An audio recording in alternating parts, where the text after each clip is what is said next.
Hello जोहार झारखंड, आपका स्वागत है झारखंड स्पेशल क्लास में।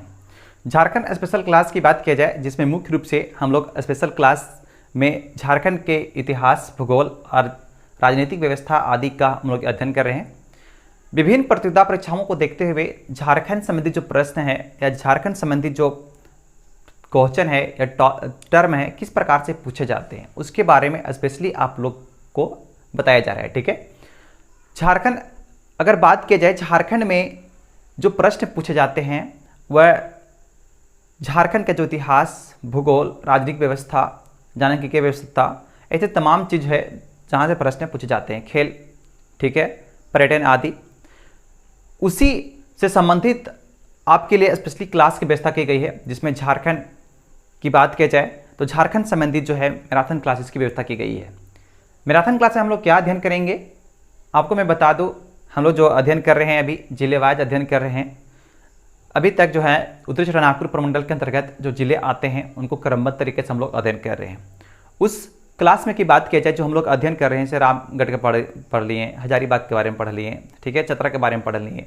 तो उसमें क्या क्या प्रश्न है, किस प्रकार से पूछता है और किस प्रकार टॉपिक हमको पढ़ना चाहिए, किस प्रकार से क्लास में उसको कंप्लीट करना चाहिए टर्म को, या कि कौन सा टर्म है जो एग्जाम के लिए बहुत ही महत्वपूर्ण है, वैसे टर्मों को आपके लिए स्पेशली उस क्लास में जो है लाया गया है, आपके लिए स्पेशली जो लाया गया है।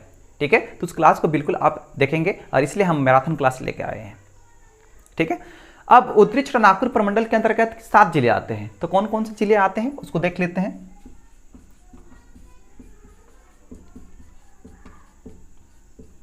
उत्तरी छोटा नागपुर प्रमंडल के अंतर्गत कितने आते हैं? 7 जिले आते हैं। अब कौन कौन जिले आते हैं उसको देखते हैं। पहला हजारीबाग,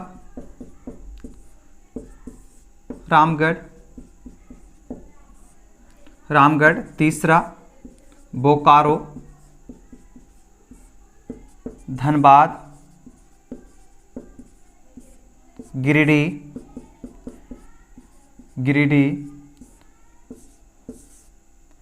चतरा, कोडरमा। 7 जिले हैं। उत्तरी छोटा नागपुर प्रमंडल के अंतर्गत कितने आते हैं? 7 जिले हैं। ठीक है, जिसमें हजारीबाग, रामगढ़, बोकारो, धनबाद, गिरिडीह, चतरा और कोडरमा आदि के बारे में क्या करना है? अध्ययन करना है। अब इसका जो हेडक्वार्टर है वो कौन है? हजारीबाग। उत्तरी छोटा नागपुर प्रमंडल का जो हेडक्वार्टर है, मुख्यालय कौन है? वो हजारीबाग है। ठीक है, अब कौन से जिले के बारे में पहला मैराथन क्लास में हम लोग अध्ययन करेंगे? तो उसमें रामगढ़ के बारे में अध्ययन करेंगे, बोकारो के बारे में रहेगा, धनबाद के बारे में और गिरिडीह के बारे में। यह जो है आपके 4 जिले के बारे में पहला मैराथन क्लास में हम लोग क्या करेंगे? जो उत्तरी छोटा नागपुर प्रमंडल के अंतर्गत जो जिले हैं उनके बारे में हम अध्ययन करेंगे। अब इस मैराथन क्लास में क्या रहेगा आपके लिए स्पेशली क्या क्या रहेगा जिसके बारे में हम लोग को पढ़ना है? ठीक है, इस क्लास में आपको इतिहास, प्रशासनिक व्यवस्था,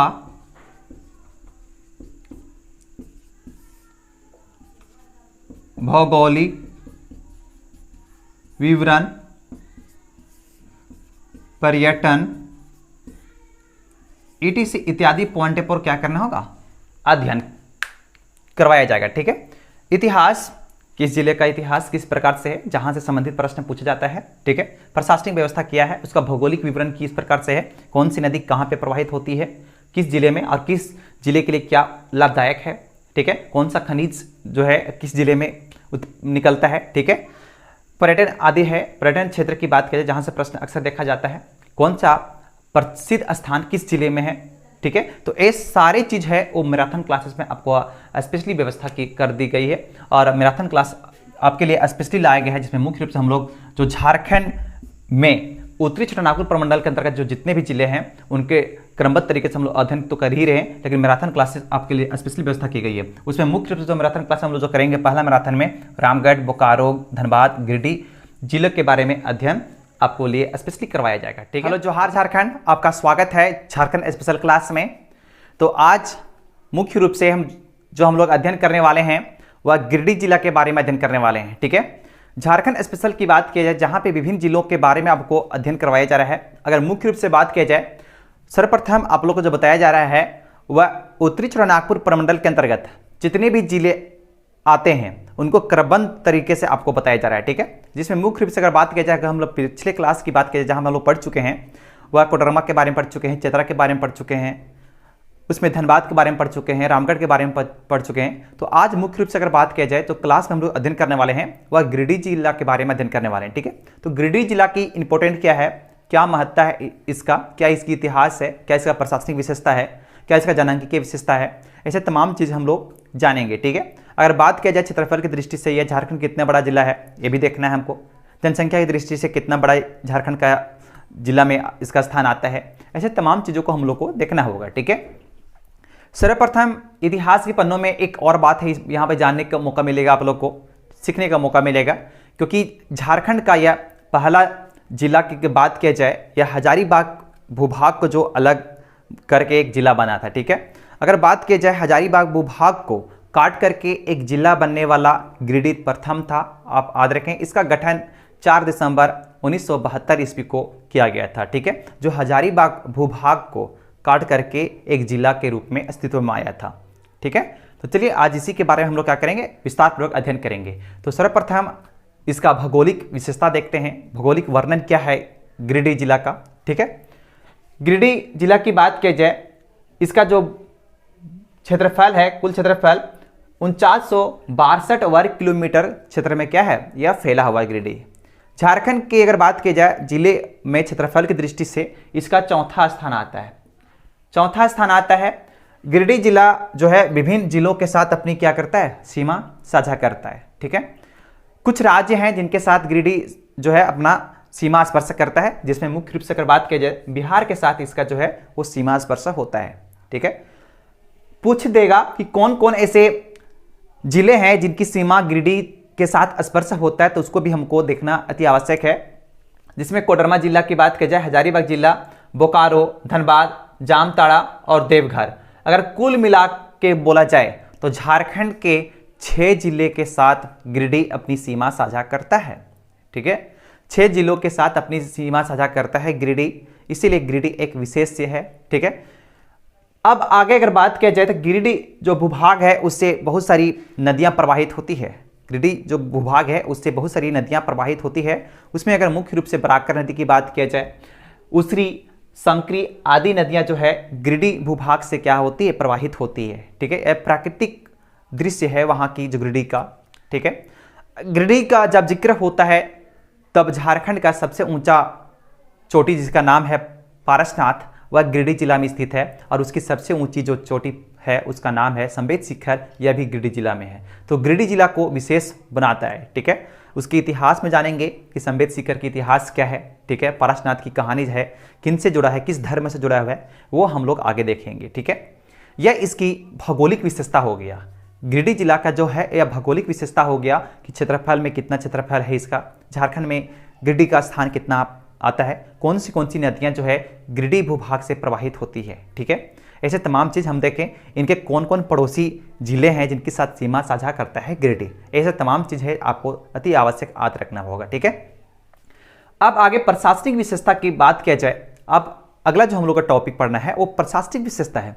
तो गिरिडीह जिला का प्रशासनिक विशेषता क्या है, यहाँ की प्रशासन व्यवस्था किस प्रकार से है, ऐसी सारी चीज़ों को हम लोग को देखना पड़ेगा। गिरिडीह जिला का जो मुख्यालय है वो गिरिडीह ही है, ठीक है। गिरिडीह जिला का जो मुख्यालय है गिरिडीह है, और गिरिडीह जिला में 4 अनुमंडल हैं और 13 प्रखंड है। याद रखिएगा, 4 अनुमंडल में बटा हुआ है और 13 प्रखंड में वह बटा हुआ, कौन, गिरिडीह जिला, ठीक है। 4 अनुमंडल कौन कौन है उसको हम लोग क्रमबद्ध तरीके से देखते हैं। जैसे में गिरिडीह के नाम पर ही एक अनुमंडल है, गिरिडीह अनुमंडल, उसके बाद खोरी महुआ है, उसके बाद सरिया बगोदर है, उसके बाद डुमरी, ऐसे 4 अनुमंडल है जो गिरिडीह जिला में हैं, और उनमें से विभिन्न प्रखंड आते हैं। प्रखंड की बात की जाए, जैसे में गिरिडीह अनुमंडल के अंतर्गत जो है गिरिडीह, गांडे और बेंगाबाद ये सब आता है, ठीक है, प्रखंड। उसके बाद खोरी महुआ की बात किया जाए, जिसमें जमुआ, देवरी, धनबाद, तीसरी, गांवा आदि जो है प्रखंड उसमें आते हैं। सरिया बगोदर की बात किया जाए, जिसमें बगोदर, सरिया और बिरनी आदि प्रखंड आते हैं, और डुमरी में डुमरी और पीरटांड, ऐसे प्रखंड कुल मिलाकर बात किया जाए जिसमें 13 प्रखंड जो हैं विभिन्न अनुमंडलों के अंतर्गत आते हैं। गिरिडीह जिला में 4 अनुमंडल और 13 प्रखंड है, ठीक है, जिसको हम लोग क्रमबद्ध तरीके से देखा जाए तो इस प्रकार से गिरिडीह जिला का जो मैप है उसमें विभिन्न प्रखंड है, विभिन्न विभिन्न स्थानों पर अस्तित्व में है, ठीक है। आगे चलते हैं। अगर बात की जाए गिरिडीह जिला का तो यहाँ पे 6 विधानसभा क्षेत्र हैं, ठीक है, 6 विधानसभा क्षेत्र हैं। अब कौन कौन विधानसभा क्षेत्र हैं जिसके बारे में हम लोग देखते हैं। गिरिडीह के नाम से है डुमरी, गांडे, बगोदर, जमुआ और धनवारा। ये सभी मिलाकर अगर बात की जाए 6 विधानसभा क्षेत्र है। यहाँ पे 6 विधायक गिरिडीह जिले से चुन के जाते हैं, ठीक है, 6 विधायक जो है गिरिडीह जिले से चुन के जाते हैं और 6 विधानसभा क्षेत्र वहाँ पे है। अब लोकसभा क्षेत्र की बात किया जाए तो लोकसभा क्षेत्र की बात किया जाए कौन कौन से विधानसभा है वो गिरिडीह लोकसभा क्षेत्र के अंतर्गत आते हैं और कौन कौन विधानसभा जो है वो अन्य लोकसभा क्षेत्र के अंतर्गत आते हैं, उसको देखते हैं। गिरिडीह और डुमरी की बात किया जाए जिसमें गिरिडीह लोकसभा क्षेत्र के अंतर्गत रखा गया है इसको, ठीक है, और गांडे, बगोदर, जमुआ और धनवारा इसको कोडरमा लोकसभा के अंतर्गत कर दिया गया है, ठीक है, कोडरमा लोकसभा क्षेत्र के अंतर्गत कर दिया गया है। मतलब गिरिडीह के 4 विधानसभा क्षेत्र को किसके अंतर्गत कर दिया गया है, कोडरमा लोकसभा क्षेत्र के अंतर्गत। यह पूछ सकता है, इसलिए पॉइंट को आप नोट कर लीजिएगा। कौन कौन से विधानसभा क्षेत्र हैं जो कोडरमा लोकसभा क्षेत्र के अंतर्गत आते हैं गिरिडीह के, तो गांडे है, बगोदर है, जमुआ है, धनवारा है, ठीक है। और 2 विधानसभा क्षेत्र जो गिरिडीह लोकसभा क्षेत्र के अंतर्गत हैं वह कौन है, गिरिडीह है, डुमरी है। आप इसे याद रखेंगे, ठीक है, नोट कर लेंगे। आगे चलते हैं। लोक कल्याण के लिए वहां पे गिरिडीह को नगर निगम का भी दर्जा प्राप्त है, नगर निगम भी है गिरिडीह में, याद रखिएगा। और धनवार और बड़की जो स्थान है उसको नगर पंचायत भी घोषित किया गया है, नगर पंचायत अस्तित्व में वहां पे है। तो इस प्रकार से इसकी जो है प्रशासनिक विशेषता हो गई जो व्यापक पैमाने है यहाँ पे और व्यापक रूप से इसको विशेष से बनाता है गिरिडीह को, ठीक है। आगे चलते हैं हम लोग। पर्यटन स्थल की बात की जाए, पर्यटन स्थल यहाँ पे अगर देखा जाए तो गिरिडीह को एक विशेष बनाता है। किसी भी क्षेत्र को विकास करने में या लोगों को वहाँ पे लोग जो आते हैं वो पर्यटन एक महत्वपूर्ण केंद्र होता है, ठीक है। तो पर्यटन को देखा जाता है तो गिरिडीह विशेष रूप से पर्यटनों में एक अग्रणी है, ठीक है। यहाँ पे लोग विदेश से, देश से लोग यहाँ पे आते हैं। और पर्यटन की बात की जाए झारखंड की सबसे ऊंची चोटी जो है वो पारसनाथ कहाँ पे है, गिरिडीह जिला में, ठीक है। तो गिरिडीह में पारसनाथ जो है या मधुबन क्षेत्र जो है वह क्या है, वह विश्व फेमस है, विश्व प्रचलित है। वहाँ पे लोग हैं, विश्व के लोग हैं या भारत के समस्त जो है अलग अलग भूभागों से लोग यहाँ पे आते हैं दर्शन करने के लिए, ठीक है। तो यह बहुत ही एक पर्यटन क्षेत्र के लिए बहुत ही व्यापक पैमाने पर यह प्रसिद्ध है गिरिडीह जिला झारखंड का, ठीक है। कौन कौन है से हैं पर्यटन स्थल, पारसनाथ, मधुबन, ये अंतर्राष्ट्रीय लेवल के हैं। यहाँ पे वही बताएं कि जो है दूर दूर से लोग यहाँ पे दर्शन करने के लिए आते हैं, ठीक है। अगला अगर बात किया जाए हरिहर धाम और खंडोली धाम, यह जो है जो 2 प्रसिद्ध है, जो अगर बात किया जाए तो ये राष्ट्रीय लेवल के है, जो हमारे भारत के अलग अलग भूभागों से, अलग अलग राज्यों से लोग यहाँ पे दर्शन करने के लिए आते हैं। और उनमें से प्रसिद्ध है हरिहर धाम और खंडोली धाम, क्योंकि ये पूछ लेता है प्रश्न, ठीक है। जो झारखंड की भी प्रत्यक्ष परीक्षा जब होती है उसमें पूछ लेगा कौन कौन पर्यटन स्थल है या हरिहर धाम जो है किस जिले में है, तो आप इसे याद रखेंगे, ठीक है। अगला जो टर्म है देखते हैं क्या है, झारखंड धाम है जलीय सूर्य मंदिर। यह भी जो आदि जो है जलीय सूर्य मंदिर और झारखंड धाम यह भी प्रसिद्ध है, यह भी गिरिडीह जिला में अस्तित्व में है। उसके बाद है बरमसिया धाम या फिर लंगटा बाबा समाधि स्थल जो है यह भी गिरिडीह जिला में है। यह भी जो है प्रसिद्ध स्थानों में से है। अपने लोक क्षेत्र में, अपने स्थानीय लेवल पर, राज्य स्तरीय लेवल पर यह प्रसिद्ध स्थान है जहाँ पे लोग अक्सर घूमने के लिए, दर्शन करने के लिए जाते हैं, ठीक है। तो पर्यटक किसी भी क्षेत्र, किसी भी राष्ट्र, किसी भी जिला के लिए क्या है, व्यापक रूप से वह एक समृद्धि का कारण होता है। लोग वहाँ पे अक्सर घूमने के लिए आते हैं, ठीक है, दर्शन करने के लिए आते हैं। चलिए आगे हम लोग गिरिडीह जिला के बारे में पढ़ते हैं और क्या इंपॉर्टेंट पॉइंट है। गिरिडीह जिला की बात किया जाए तो इसकी इतिहास एक लंबी है। गिरिडीह जिला की बात किया जाए, पहले बताएं कि 4 दिसंबर 1972 ईस्वी को हजारीबाग से काटकर अलग जिला बनाया गया था। और यह बताएं कि हजारीबाग जिला से अलग होने वाला, हजारीबाग भूभाग से अलग होने वाला यह झारखंड का पहला जिला था, ठीक है। उसके बाद है यहाँ पे पॉइंट है, बहुत ही इंपॉर्टेंट पॉइंट है। खड़गडीहा राजवंश का केंद्र गिरिडीह जिला था। एक खड़गडीहा राजवंश थे जिनका केंद्र जो था वो गिरिडीह जिला था, जिसकी स्थापना हंसराज देव, याद रखिएगा, हंसराज देव ने की थी। किसका? खड़गडीहा राजवंश की जो स्थापना है वो हंसराज देव के द्वारा किया गया था। गिरिडीह में अवस्थित पारसनाथ पहाड़ पर संवेद शिखर और मधुबन में जैन धर्म के ऐतिहासिक तथ्य समाहित है। ठीक है, अगर बात की जाए तो मधुबन या पारसनाथ है वो जैन धर्मों के लिए क्या है? प्रसिद्ध है, लोग वहाँ पे अक्सर लोग आते हैं। ठीक है, यहाँ पर जैन धर्म के 23वें तीर्थकर पार्श्वनाथ ने निर्माण की प्राप्ति की थी। यह उनसे जुड़ा तथ्य है जो बहुत बार पूछा हुआ है कि पार्श्वनाथ का जुड़ा किन क्षेत्र से है। ठीक है, इसके बारे में हम लोग चतरा में भी थोड़ा बहुत डिस्कशन किए थे, चतरा के जो इतिहास है उसमें भी देखे थे। ठीक है, ऐसा मान्यता है कि 24 तीर्थकर में से 20 तीर्थकर का जो है निर्माण जो की प्राप्ति जो है वह गिरिडीह जिला में ही हुआ है, ऐसा मान्यता है। ठीक है, जैन धर्म में। अगला महत्वपूर्ण पॉइंट क्या है? संवेद शिखर को एकाग्रता की चोटी के नाम से भी जानते हैं। यह बहुत ही प्रसिद्ध टर्म है, याद रखिएगा। एकाग्रता की चोटी के नाम से भी जानते हैं किसको? संवेद शिखर को। गिरिडीह जिला कोयला, रूबी, अब्रक आदि के लिए भी क्या है? प्रसिद्ध है। गिरिडीह जिला को विशेष रूप से वहाँ पे अगर खनिज संपदा की बात की जाए, जिसके लिए भी वह क्या है? कोयला है या रूबी, अब्रक, इस प्रकार से जो खनिज है वहाँ पे उत्पादित होते हैं। ठीक है, वहाँ से निकलते हैं। ठीक है, गिरिडीह की जो क्षेत्र है उससे निकलता है, तो इस प्रकार से वह क्या है? बहुत ही प्रसिद्ध है। ठीक है, तो यह मुख्य रूप से गिरिडीह जिला के बारे में इतिहास देखें, वहाँ की क्या, उस मिट्टी में क्या महत्व है। ठीक है, उस मिट्टी में क्या कौन कौन से खनिज पाए जाते हैं उसके बारे में देखें। लौह तत्व भी पाया जाता है वहाँ पे। ठीक है, आगे चलते हैं, जानेंगे कि विशेषता। अब गिरिडीह जिला में मुख्य रूप से कितने पढ़े लोग लिखे लोग हैं, कितनी टोटल जनसंख्या यहाँ पे, अनुसूचित जनजाति की जनसंख्या कितनी है, जनजाति की जनसंख्या कितनी है, यही सारी चीज़ों को हम लोग को देखना होगा। ठीक है, जनसंख्या की बात की जाए, कुल जनसंख्या की बात की जाए गिरिडीह जिला में, तो गिरिडीह जिला का जो कुल जनसंख्या है वह है 24,45,474 व्यक्ति इतना क्या करते हैं? निवास करते हैं। और जनसंख्या से यह झारखंड का तीसरा सबसे बड़ा जिला है, क्योंकि वहां पे देखें क्षेत्रफल की दृष्टि से केमा बड़ा जिला था? चौथा, और जनसंख्या से तीसरा, जनसंख्या में यह तीसरा सबसे बड़ा जिला है झारखंड का। जनसंख्या में प्रतिशत वृद्धि की बात की जाए तो 28.41% है इसका जनसंख्या वृद्धि, प्रतिशत वृद्धि है। और जनसंख्या का घनत्व की बात की जाए 493 व्यक्ति पर 1 किलोमीटर स्क्वायर क्षेत्र में क्या करते हैं? निवास करते हैं।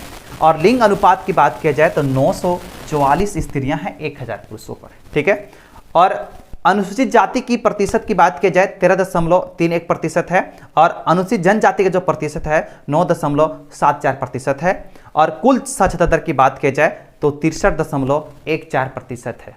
ठीक है, 14% जो है वह कुल साक्षरता दर है, कहाँ का? गिरिडीह का। ठीक है, याद रखेंगे। अब पुरुष साक्षरता दर कितना है? 76.76 जो है वो आपका जो पुरुष साक्षरता दर है, इतना पुरुष पढ़े लिखे हैं। और महिला जो है वह 48.72%। ठीक है, इतनी पढ़ी लिखी वहाँ की महिलाएं हैं गिरिडीह जिला का। ठीक है, पुरुष उतने पढ़े लिखे हैं। ऐसे तमाम चीज़ें हम लोग मुख्य रूप से इसका जानेंगे की विशेषता देखें। गिरिडीह जिला का क्या विशेष रूप से कितने पढ़े लिखे लोग हैं और क्या जनसंख्या है टोटल, और क्या इसका जनसंख्या में प्रतिशत वृद्धि है। तो इस प्रकार से आज हम लोग इस क्लास में झारखंड संबंधित जितने भी टर्म है, अगर किसी जिला से अगर पूछता है तो गिरिडीह जिला के बारे में आज देखें। तो गिरिडीह जिला में क्या विशेष रूप से इसको बनाता है, आप इसे विजिट करेंगे, देखेंगे। ठीक है, आप इसे स्क्रीनशॉट कर लें ताकि वो डाटा आपके पास रहे। ठीक है, करने वाले हैं वह बोकारो जिले के बारे में अध्ययन करने वाले हैं। आपको मैं बता दूं, प्रीवियस क्लास की बात की जाए जहां पे हम लोग जिलेवार अध्ययन कर रहे हैं, उसमें मुख्य रूप से अगर जो बात किया जाए चतरा जिले के बारे में जो अध्ययन किए हैं, उसके बाद रामगढ़ है, धनबाद है, कोडरमा है। ठीक है, क्योंकि हम लोग समस्त रूप से जितने भी उधर छोटा नागपुर प्रमंडल के अंतर्गत आते हैं जिले, उनके बारे में हम लोग क्या कर रहे हैं? हम लोग अध्ययन कर रहे हैं। ठीक है, तो चलिए आज हम लोग क्या है बोकारो जिले के बारे में अध्ययन करते हैं। तो बोकारो जिले की बात किया जाए उसी प्रकार से हम लोग अध्ययन करेंगे, उसका इतिहास, उसका जनांग की विशेषता देखेंगे। ठीक है, वहाँ पे पर्यटन स्थल किस प्रकार से विकसित है, किस प्रकार लोग वहाँ पे आते हैं। और बोकारो जो है वह बोकारो जिला स्टील जो कंपनी किस रूप में लोग जाना जाता है, स्टील फैक्ट्री के नाम से वहाँ पे जानते हैं, ठीक है। तो ऐसा तमाम चीज़ों के बारे में हम वहाँ पे उसका जानेंगे, जिक्र इसका करेंगे, ठीक है। जहाँ से विभिन्न प्रतियोगिता परीक्षा जितने भी होते हैं झारखंड से, उससे जुड़ा जो टर्म जो वहाँ से पूछा जाता है उसके बारे में हम लोग विशेष रूप से करेंगे, उसके बारे में हम लोग जानेंगे। तो चलिए क्लास को स्टार्ट करते हैं। अगर बात की जाए भौगोलिक विशेषता की बात की जाए, सर्वप्रथम हम लोग बोकारो जिले के बारे में भौगोलिक विशेषता जानेंगे कि इसका कुल क्षेत्रफल क्या है और इसका निर्माण गठन कब किया गया। इसका गठन अगर बोला जाए तो 1 अप्रैल 1991 ईस्वी को किया गया था, ठीक है। जब इसका इतिहास जानेंगे तो पता चलेगा क्यों, कैसे, क्या, किससे अलग होकर वो किया गया गठन। भौगोलिक विशेषता में इसका अगर बात बोला जाए तो 1 अप्रैल 1991 ईस्वी में बोकारो जिले का स्थापना किया गया, जिसमें कुल क्षेत्रफल की बात की जाए 2883 वर्ग किलोमीटर क्षेत्रफल में क्या है, यह बोकारो जिला मेरा फैला हुआ है। अगर बात की जाए पड़ोसी जिले की, जिसके साथ सीमा अपना साझा करता है, रामगढ़ हो गया, हजारीबाग हो गया, गिरिडीह हो गया और धनबाद, तो ये मुख्य रूप से अगर बोला जाए तो 4 जिले के साथ अपनी सीमा का करता है, साझा करता है। कौन? बोकारो। अगर बात किया जाए एक पड़ोसी राज्य है जिनके साथ वह सीमा स्पर्श करता है, वह है पश्चिम बंगाल। पश्चिम बंगाल के साथ भी इसकी क्या होती है, सीमा स्पर्श होता है, ठीक है, बोकारो का। यह इसका जो है हो गया वह पड़ोसी जिले कौन कौन है और पड़ोसी राज्य कौन है जिसके साथ जो है वो साझा करता है। बोकारो की बात की जाए, बोकारो में भी बहुत सारी झारखंड की प्रसिद्ध नदियां क्या होती, प्रवाहित होती है। उसमें मुख्य रूप से अगर बात की जाए तो दामोदर हो गया, ब्राकर हो गया और बोकारो और गरगा, ऐसी आदि नदियां हैं जो प्रवाहित होती है।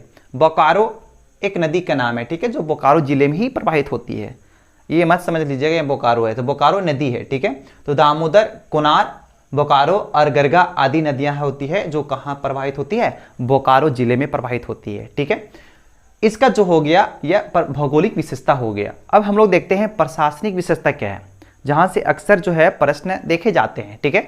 तो वो सारी चीज़ों के हम जो है बारे में हम लोग को पढ़ना अति आवश्यक है। तो चलिए प्रशासनिक विशेषता उसके बारे में हम लोग जानते हैं।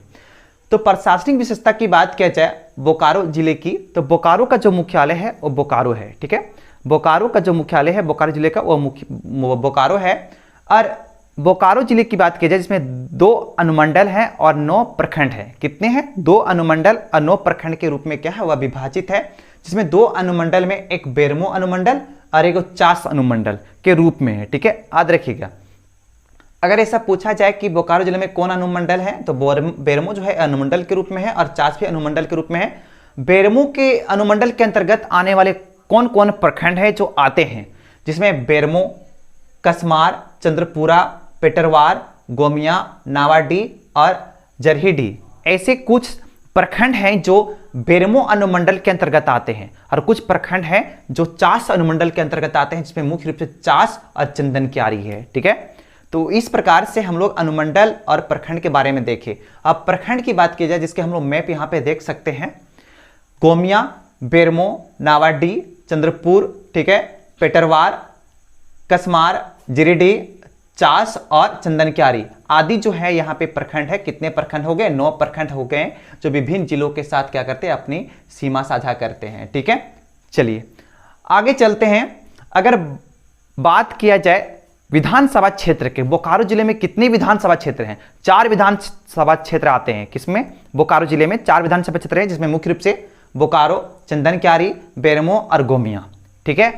तो बोकारो, चंदनक्यारी, बेरमो, गोमिया जो है यहाँ के जो है विधानसभा क्षेत्र हैं जहाँ से विधायक चुन के जाते हैं, ठीक है। अब लोकसभा क्षेत्र की बात की जाए तो झारखंड के बोकारो जिले में कितने लोकसभा क्षेत्र हैं?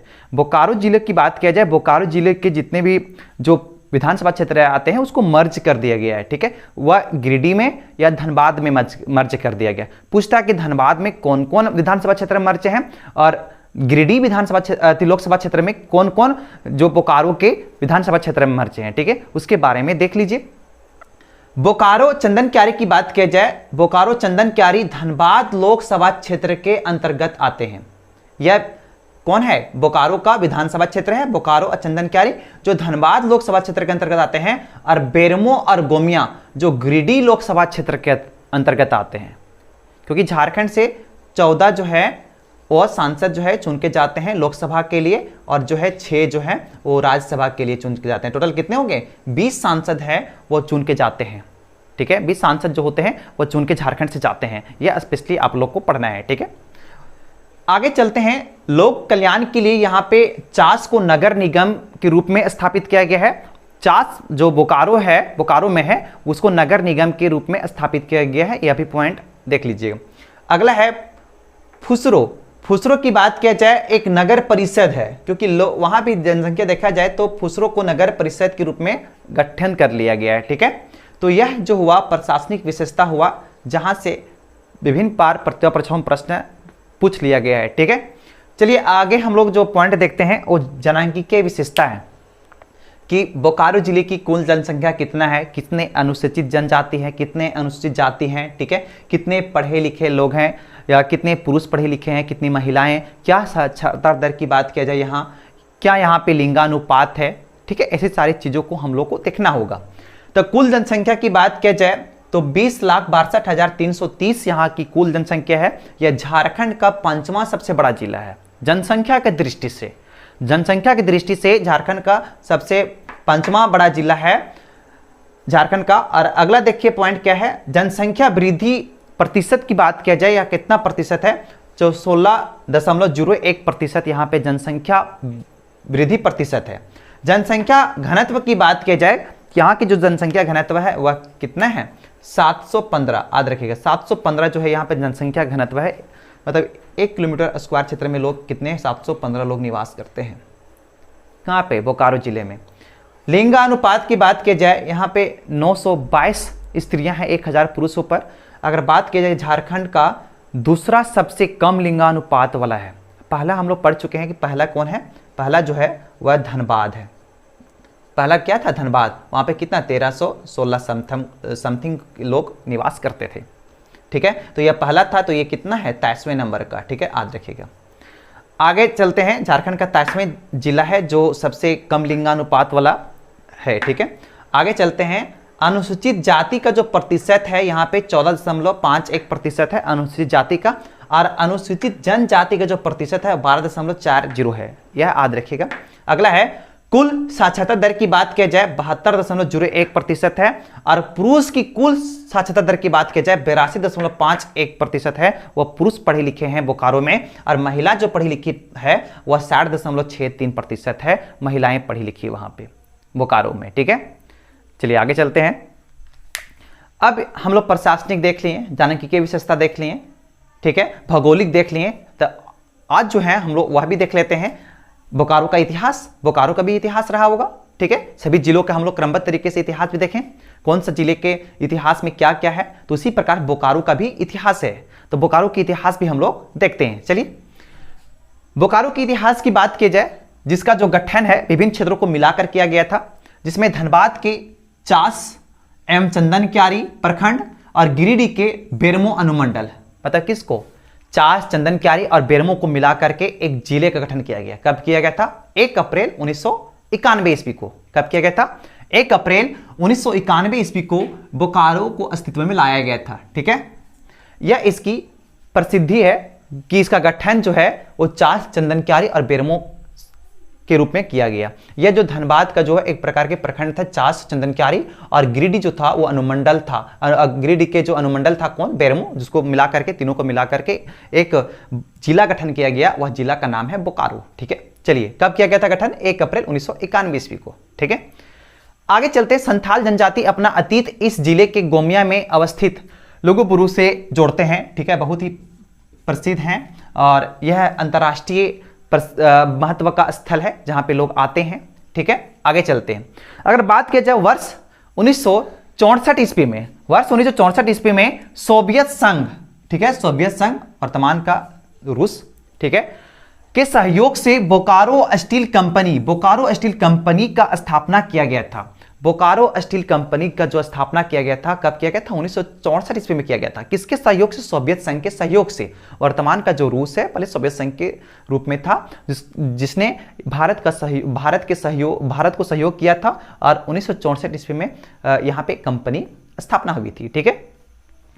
भारत का पहला विस्फोटक कारखाना बोकारो जो गोमिया जिले में बोकारो जिले में गोमिया में वर्ष 1958 ईस्वी को स्थापित किया गया था। पूछेगा बोकारो जिले में जो है गोमिया प्रखंड है, तो गोमिया में 1958 ईस्वी को यहाँ पे स्थापित किया गया। यह एशिया का सबसे बड़ा विस्फोटक कारखाना था। ठीक है, याद रखिएगा। बोकारो की बात की जाए, जिसमें हम लोग इतिहास देख रहे हैं, बोकारो जो जिला है, बोकारो जिला, उसको हम लोग पहले माराफारी के नाम से जानते थे। माराफारी, ठीक है, याद रखिएगा। पूछता है इतिहास में कि माराफारी के नाम से किस जिले को या किसे जाना जाता था, तो बोकारो जिला, याद रखिएगा। ठीक है, बोकारो जिले के अगर बात की जाए तो यहाँ पे एशिया का पहला मीथेन गैस कुआं मिला है। कहाँ से? पर्वतपुर जो है वह स्थान है जहाँ से एशिया का पहला मीथेन गैस कुआं भी प्राप्त हुआ है। ठीक है, बोकारो में स्थित तेनूघाट जो बांध है वह देश का सबसे बड़ा अर्थेन बांध है। ठीक है, याद रखिएगा। अर्थेन बांध जो है यह तेनूघाट, याद रखिएगा। अगला है चंद्रपुरा पक्षी विहार, जहाँ पे जाड़े के मौसम जब होते हैं तो प्रवासी पक्षी जो है यहाँ पे आते हैं। साइबेरियन पक्षी जो है, पूछेगा कौन सा पक्षी आता है? साइबेरियन। ठीक है, साइबेरियन पक्षी, याद रखिएगा। साइबेरियन पक्षी जो है वो कहाँ पे आते हैं? बोकारो में। कब? कहाँ पे? चंद्रपुरा पक्षी विहार क्षेत्र में। ठीक है, याद रखिएगा। बेरमो का जो है हथिया मेला काफी प्रसिद्ध है। जो बेरमो का जो हथिया मेला है वो बहुत ही प्रसिद्ध है। यहाँ पे मकर संक्रांति के समय जो है मेले कदम आयोजन किया जाता है, जहाँ पे अगर बात की जाए बहुत ही भीड़ उमड़ती है, लोग वहाँ पे जाते हैं देखने के लिए। यह बहुत ही प्रसिद्ध मेला है। ठीक है, कहाँ, कौन सा मेला? हथिया मेला। ठीक है, और कब आयोजन होता है? तो वह जो है वो मकर संक्रांति के अवसर पर आयोजन होता है। ठीक है, भेंडरा को झारखंड का सेफील्ड के नाम से भी जानते हैं, याद रखिएगा। पूछेगा कौन सा, या झारखंड का सेफील्ड के नाम से किसे जाना जाता है? तो भेंडरा को। ठीक है, भेंडरा को झारखंड का सेफील्ड के नाम से जानते हैं। यह इसका इतिहास हो गया बोकारो का। ठीक है, अब बोकारो जिले की बात की जाए, पर्यटन स्थल के बारे में जानते हैं। पर्यटन स्थल किसी भी क्षेत्र, किसी भी जिला, किसी भी राज्य के लिए क्या है? बहुत ही अच्छा होता है, जहाँ पे लोग क्या है? दर्शन करने के लिए, घूमने के लिए जाते हैं, छुट्टियां मनाने के लिए जाते हैं। उसी प्रकार बोकारो में भी कुछ दर्शनीय स्थान है, घूमने का स्थान है, जहां पे लोग अक्सर घूमने के लिए आते हैं इस जिले में। ठीक है, तो बोकारो जिले में पर्यटन स्थल के रूप में अगर देखते हैं तो जिसके बारे में हम लोग पढ़े, संथाल जनजाति का अपना अतीत है। गोमिया जिले में अवस्थित जो है लुगुबुरु जो है वो मुख्य रूप से अंतर्राष्ट्रीय लेवल के महत्व का स्थल है। लोग वहाँ पे आते हैं। ठीक है, देश विदेश से। तेनूघाट जो डैम है वह राष्ट्रीय लेवल का है। ठीक है, भारत में लोग इसको प्रसिद्धि से जानते हैं। लोग यहाँ पे, भारतीय लोग भी क्या करते हैं? घूमने के लिए अलग अलग राज्यों से क्या करते हैं? यहाँ पे आते हैं। दलाही कुंड, भैरव स्थान और जवाहरलाल नेहरू पार्क, याद रखिएगा। ये आपका जो है राज्य स्तरीय लेवल का है। ठीक है, यह जो झारखंड के लोग हैं वो घूमने के लिए यहाँ पे जाते हैं। ये कई बार पूछा हुआ है, जवाहरलाल नेहरू पार्क कहाँ पे अवस्थित है? तो यह बोकारो जिला में स्थित है, बोकारो जिला में। ठीक है, याद रखिएगा। अगला है गरगा डैम और ललपनिया जलप्रपात और मोहन आहूजा स्टेडियम। ऐसे जो तमाम पर्यटन स्थल हैं वो कहाँ हैं? बोकारो जिले में है। ठीक है, तो इस प्रकार से हम लोग पर्यटन स्थल देखें, बोकारो का इतिहास देखें, प्रशासनिक विशेषता देखें। ठीक है, इसकी जनांगीय विशेषता देखें। ठीक है, तो मुख्य रूप से बोकारो जिले के बारे में समस्त जानकारियाँ जो है आपको बताया गया है। मुख्य रूप से आप इसको स्क्रीनशॉट कर लें।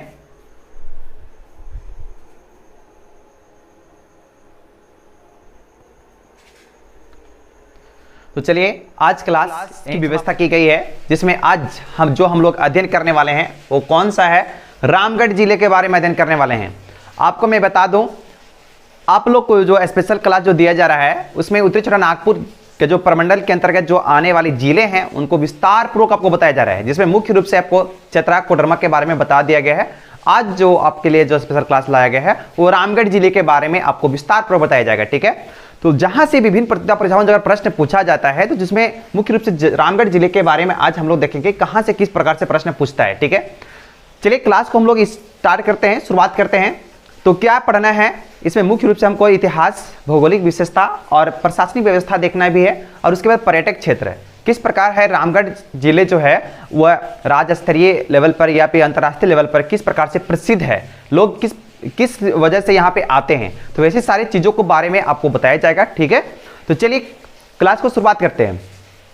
रामगढ़ जिले की बात किया जाए तो रामगढ़ जिला एक ऐसा भूभाग जिसका 12 सितंबर 2007 ईस्वी को एक अलग जिले के रूप में इसको झारखंड में शामिल किया गया। ठीक है, यह झारखंड का 24वां जिला है। ठीक है, 23वां नंबर की अगर बात किया जाए तो वह खूंटी है, जिसको 2007 में ही अलग किया गया था, जिसमें मुख्य रूप से आपका खूंटी है। उसके बाद 24वां स्थान जो आता है किसका आता है, रामगढ़ का। तो रामगढ़ जिले का गठन 12 सितंबर 2007 ईस्वी को किया गया था। ठीक है, झारखंड के 24वें जिले के अवस्था पर। ठीक है, यह 24वें जिला के जो नंबर पर है वो रामगढ़ जिले का स्थापना किया गया था। ठीक है, गठन किया गया था।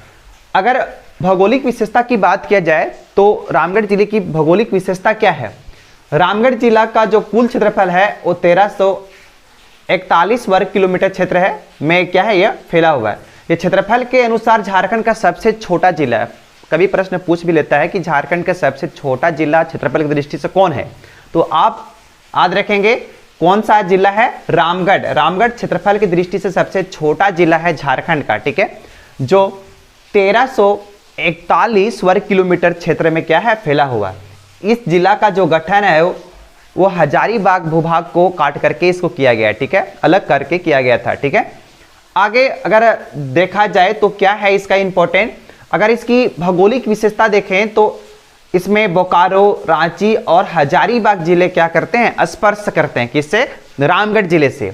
इसमें एक राज्य है जिसका पश्चिम बंगाल है, पश्चिम बंगाल के जो पुरुलिया जिला है वो किससे स्पर्श करता है, रामगढ़ जिले से स्पर्श करता है। कभी प्रश्न यह भी पूछ सकता है कि पश्चिम बंगाल का कौन सा जिला का जो स्पर्श है वो रामगढ़ जिले के से है, तो याद रखिएगा पुरुलिया। ठीक है, अगर बात किया जाए जो पॉइंट यहाँ पे लिख दिया गया भी है, रामगढ़ जिला जो है वो पश्चिम बंगाल से पुरुलिया जिला से क्या करता है, स्पर्श करता है। ठीक है, रामगढ़ झारखंड के 3 जिले जो है हजारीबाग, बोकारो और रांची से क्या है, एक प्रकार के वो स्पर्श करता है। ठीक है, तो याद रखेंगे कि 3 जिले भी क्या करते हैं, स्पर्श अपनी सीमा साझा करते हैं किसके साथ, रामगढ़ के साथ। हजारीबाग हो गया, रांची हो गया और बोकारो हो गया। ठीक है, अगर इसकी भौगोलिक विशेषता की बात किया जाए तो इसमें झारखंड की जो प्रसिद्ध नदियां की बात की जाए, दामोदर नदी और भैरवी नदी और नलकारी नदी भी क्या होती है, प्रवाहित होती है किससे, रामगढ़ भूभाग से। ठीक है, तो रामगढ़ जिले से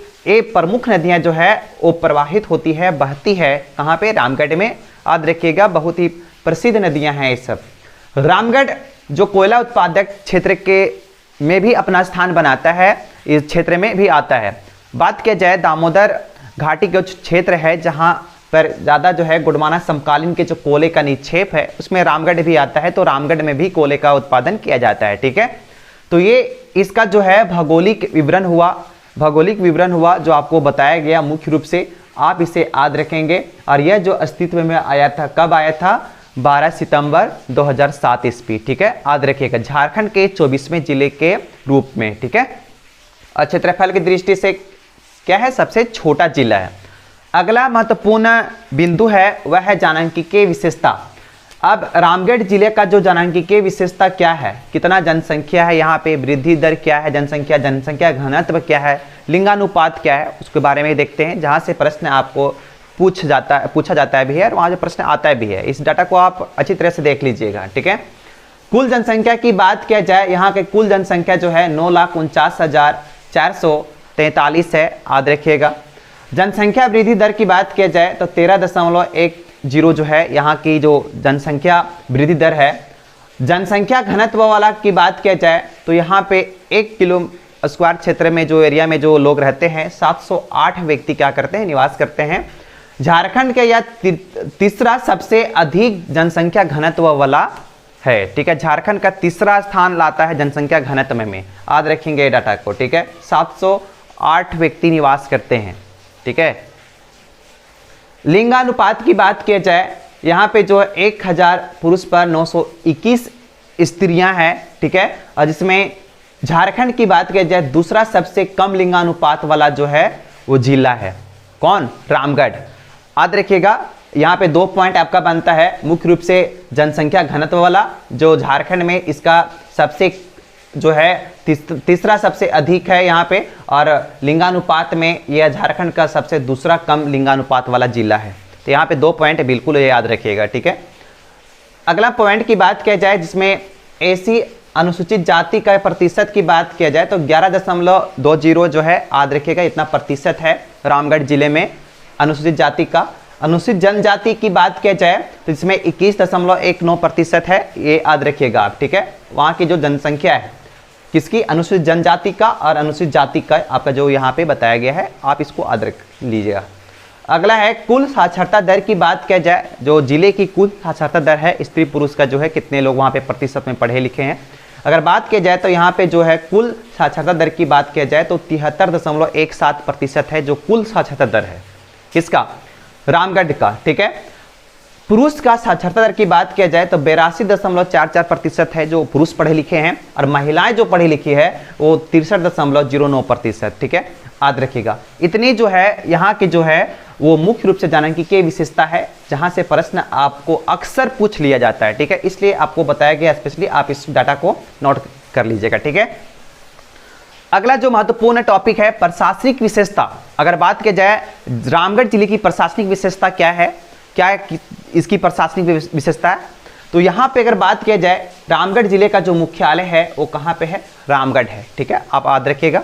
रामगढ़ जिले का जो मुख्यालय है वो रामगढ़ है, और रामगढ़ में 6 प्रखंड है, ठीक है, कितने प्रखंड है, 6 प्रखंड है, और एक अनुमंडल है, एक अनुमंडल है और 6 प्रखंड है, आप इसे याद रखेंगे, जिसमें पतरातू है, मांडू है, रामगढ़ है, चितरपुर है, दुलमी है और गोला है। तो 6 प्रखंड और एक अनुमंडल है, ये इसका जो मुख्य रूप से प्रशासनिक विशेषता है। यहाँ पे 2 विधानसभा क्षेत्र हैं, एक रामगढ़ विधानसभा क्षेत्र और एक आपका मांडू विधानसभा क्षेत्र है, ठीक है। तो यहाँ पे 2 विधानसभा क्षेत्र हैं, कौन, एक मांडू है और एक क्या है, रामगढ़ है। तो 2 विधानसभा क्षेत्र है, एक अनुमंडल है और 6 प्रखंड है, ठीक है। यहाँ पे अगर बात किया जाए लोकसभा क्षेत्र की बात किया जाए तो रामगढ़ जो लोकसभा क्षेत्र है वो हजारीबाग लोकसभा क्षेत्र के अंतर्गत आता है, ठीक है। आप याद रखेंगे कि जो रामगढ़ जिला जो है वो हजारीबाग लोकसभा क्षेत्र के अंतर्गत आता है, ठीक है, कोई दिक्कत यहाँ पे नहीं ना। चलिए आगे चलते हैं। अगला महत्वपूर्ण बिंदु की बात किया जाए जिसमें हम लोग मुख्य रूप से झारखंड में रामगढ़ का इतिहास देखेंगे, क्या इसकी इतिहास है, क्या इतिहास इसकी रही है, ठीक है। भारतीय इतिहास में अगर बात की जाए रामगढ़ जिले का जिक्र मिलता है, क्यों मिलता है, तो उसके बारे में आज आपको पता चलेगा, ठीक है। आज आपको देखने को मौका मिलेगा कि क्यों उनका जो है भारतीय इतिहास में भी जिक्र होता है रामगढ़ जिले का, ठीक है। और स्वतंत्रता संग्राम की बात की जाए, जो हमारे देश की आज़ादी में भी इस स्थान की जो है एक बहुत ही महत्वपूर्ण स्थान रहा है, ठीक है। चलिए तो पॉइंट पढ़ते हैं हम लोग, इतिहास के बारे में जानते हैं। रामगढ़ जिले की इतिहास स्थापना तो बता दिए, 12 सितंबर 2007 ईस्वी में 24वां जिले के रूप में झारखंड में अस्तित्व में आया, ठीक है। ये हजारीबाग भूभाग से अलग होके बना था ना। 1991 ईस्वी की बात किया जाए जब इसको हजारीबाग जिले के क्या बनाया गया था, अनुमंडल बनाया गया था, ठीक है, रामगढ़ को। कब, 1991 ईस्वी में। उस समय जिले का गठन नहीं किया गया था, 1991 में अनुमंडल के रूप में इसको अस्तित्व में लाया गया था रामगढ़ को। पाल वंश की बात किया जाए, आपको पता होगा जब भारत में पाल वंश जब राज्य करते थे उस समय जो रामगढ़ है, रामगढ़ में भी जिक्र होता है उनका, ठीक है। पाल वंश ने रजरप्पा मंदिर की स्थापना की, ठीक है। पाल वंश आपको पता होगा, रजरप्पा जो है छिन्नमस्तिका मंदिर के जो है स्थापना करने में उनका एक बहुमूल्य रहा है स्थान पाल वंश का, ठीक है। पाल वंश याद रखिएगा। एक कब हुआ था, आपका 8वीं सदी में, ठीक है। 8वीं सदी में पाल वंश ने रजरप्पा मंदिर की स्थापना की थी, ठीक है। अगला महत्वपूर्ण पॉइंट है 1368 ईस्वी में बागदेव सिंह ने रामगढ़ राज्य की स्थापना की, जिसका राजधानियां भी उन्होंने बनाया। किसको बनाया था, सिसिया, उर्दा और रामगढ़, ठीक है। ये प्रश्न पूछा गया है, बहुत बार पूछा गया है कि उस समय जो बागदेव सिंह ने रामगढ़ राज्य की जो बनाया था उसका राजधानी कहाँ कहाँ पर था, ठीक है। तो सिसिया याद रखेंगे, उर्दा और रामगढ़, ठीक है। तो रामगढ़ राज्य की जो स्थापना है किनके द्वारा किया गया था, बागदेव सिंह के द्वारा किया गया था। कब, 1368 ईस्वी। आप डाटा भी याद रखेंगे, ठीक है। अगला महत्वपूर्ण बिंदु की बात किया जाए, महत्वपूर्ण पॉइंट है 1780 ईस्वी में रामगढ़ हिल ट्रैक की स्थापना चैंपमैन ने की थी, ठीक है। देखिए 1780 ईस्वी में इसको हिल रूप में भी घोषित किया गया, ठीक है। और हिल ट्रैक के रूप में लोग यहाँ पे घूमने के लिए आते थे, ठीक है, जिसकी स्थापना चैंपमैन ने किया था, ठीक है। कब किया था, 1780 ईस्वी में, ठीक है। आप इसे याद रखेंगे। अगला महत्वपूर्ण पॉइंट है 1805 से 1806 ईस्वी में जब राजा राम मोहन राय यहाँ पे चतरा में, आपको बताया गया है चतरा में कि चतरा में जब वह डिप्टी रजिस्ट्रार के रूप में जब यहाँ पे काम करते थे, उस समय जो है वह रामगढ़ आ जाके रहा भी करते थे। ठीक है, तो रामगढ़ जिला का जो है या रामगढ़ जो भूभाग है वो राजा राम मोहन से भी जुड़ा हुआ है। ठीक है, तो राजा राम मोहन जो है राय जो है वो आते जाते रहते थे। ठीक है, रामगढ़। अगला महत्वपूर्ण बिंदु है वह बहुत बार यहाँ से प्रश्न देखा भी गया है। 1857 ईस्वी में चुटुपालू घाटी में एक विद्रोह हुआ था और उस एक विद्रोह का नेतृत्व महान स्वतंत्रता सेनानी के द्वारा किया गया था, जिसका नाम था टिकैत उमरान सिंह और शेख भिखारी ने। शेख भिखारी और टिकैत उमरान सिंह ने मिलकर अंग्रेजों के विरुद्ध एक युद्ध लड़ी थी, एक युद्ध किया गया था, जिसमें मुख्य रूप से अगर बात किया जाए तो इन्होंने क्या काम किया था। इन्होंने जब वो स्थान आने जाने का था, चुटुपाली जो है, चुटुपालू जो घाटी है उसको क्या कर दिया था, रोक दिया था, अवरोध वहाँ पे कर दिया था। ठीक है, रोक दिया था, जिसके वजह से 8 जनवरी 1958 ईस्वी, देखिए यहाँ पे डाटा है गलत है, 1800, ठीक है, 1858 ईस्वी को फांसी दी गई। ठीक है, याद रखेंगे 8 जनवरी 1858 ईस्वी को उनको दिया गया, फांसी दे दिया गया। ठीक है, कब, किनको, टिकैत उमरान सिंह और शेख भिखारी को। ठीक है, किसके लिए, किस उपलक्ष्य के लिए, क्या कारण था जो उनको फांसी दिया। तो मुख्य रूप से अगर बात किया जाए, जो फांसी दिया गया था, चुटुपालू जो घाटी था उसको क्या कर दिया था, रोक दिया था। ठीक है, जिसकी वजह से अंग्रेज इधर से उधर रांची से जो है आ जा नहीं सकते थे या भाग नहीं सकते थे। ठीक है, इसकी वजह से। ठीक है, और अगला महत्वपूर्ण बिंदु की बात किया जाए, बहुत ही इंपॉर्टेंट है, बहुत ही महत्वपूर्ण है प्रतियोगिता परीक्षाओं के दृष्टिकोण से। झारखंड में कांग्रेस का मात्र एक अधिवेशन, ठीक है, या 53वां अधिवेशन हुआ था कांग्रेस का 1940 ईस्वी में। कहाँ पे, रामगढ़ में। तो झारखंड राज्य में सिर्फ एक ही अधिवेशन हुआ था, वह भी कहाँ हुआ था, रामगढ़ में। 53वां अधिवेशन 1940 ईस्वी में हुआ था। ठीक है, और कहाँ पे हुआ था, रामगढ़ में, इसलिए यह बहुत ही प्रसिद्ध है। ठीक है, स्थान। अगर बात किया जाए कांग्रेस का जो अधिवेशन यहाँ पे 53वां अधिवेशन हुआ था, जिसमें मुख्य रूप से पंडित नेहरू, महात्मा गांधी जी, ऐसे महान गद्दावर नेता जो है हमारे देश के, वो इस स्थान पर पहुंचे थे। ठीक है, तो यह अधिवेशन, कांग्रेस का अधिवेशन जो चल रहा था वो रामगढ़ में चल रहा था, जिसके लिए आपको स्पेशल क्लास उसका बना दिया गया है, ताकि मुख्य रूप से उसमें सिर्फ अधिवेशन के बारे में आपको बताया गया है। ठीक है, तो मेन पॉइंट आपको ये याद रखना है कि कांग्रेस का जो अधिवेशन हुआ था, झारखंड का एकमात्र कांग्रेस का अधिवेशन, वो कहाँ हुआ था, रामगढ़ में। कब हुआ था, 1940 ईस्वी में। केवां अधिवेशन था, ये 53वां अधिवेशन था। ठीक है, जिसकी अध्यक्षता कौन किए हुए थे, वहां बताया गया है आपको।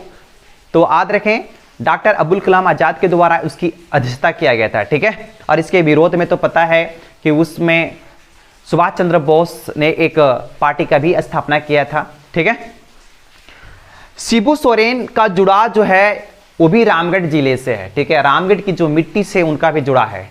किनका, शिबू सोरेन का। शिबू सोरेन का जन्म जो है रामगढ़ जिले में नेमरा में हुआ, नेमरा नामक गांव में हुआ था। ठीक है, तो शिबू सोरेन का भी जुड़ा कहां से है, झारखंड के रामगढ़ की मिट्टी से है, रामगढ़ की भूमि से है, रामगढ़ के जिले से है। ठीक है, इसे आप याद रखेंगे। अगला महत्वपूर्ण पॉइंट है, 1857 की क्रांति के समय रामगढ़ बटालियन का जो मुख्यालय था वह कहाँ था, पूछ लेता है, बहुत बार पूछा गया है। ठीक है, कि रामगढ़ का जो है 1857 की क्रांति में जब हुआ था, उस समय जो रामगढ़ बटालियन का जो मुख्यालय कहाँ था। ठीक है, अगर मुख्यालय पूछा जाएगा तो आप याद रखेंगे, बताएंगे, ऑप्शन में रहेगा तो आप टिक मारिएगा, क्या, रांची मारिएगा। ठीक है, तो रांची बहुत ही इंपॉर्टेंट है, क्योंकि इसमें रामगढ़ बटालियन का क्या था, मुख्यालय था, हेडक्वार्टर था। ठीक है, आप इसे याद रखेंगे।